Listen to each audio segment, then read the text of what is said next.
ជំរាបសួរពុកម៉ែបងប្អូនដែលនិយមគាំទ្រចូលចិត្តការជាងនៅតាម Voxit ឥឡូវហ្នឹងខ្ញុំមានរបស់លេងថ្មីដើម្បីអួតពុកម៉ែបងប្អូនទៀតហើយបាទនិយាយលេងទេតាមពិតទៅ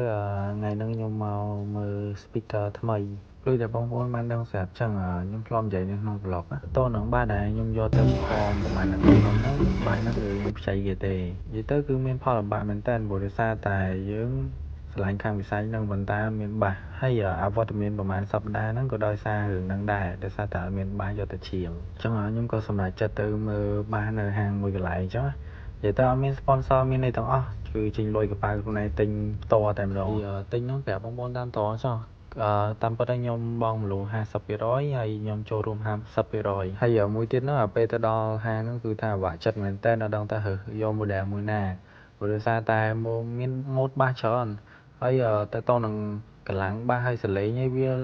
ដូចគ្នា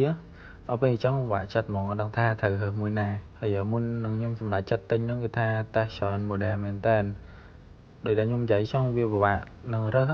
ដោយសារតែសលេងវាស្តៀងគ្នាប៉ុន្តែតម្លៃខុសគ្នាអញ្ចឹងចាំមើលស្ដាប់ទៅតនឹងសលេងខ្ញុំតេស្តជាមួយនឹងបាសបងស្រីទៅឆ្នាំត្រកាមិនបានវ៉ាមួយពេលខ្លីមិនមានគេបាន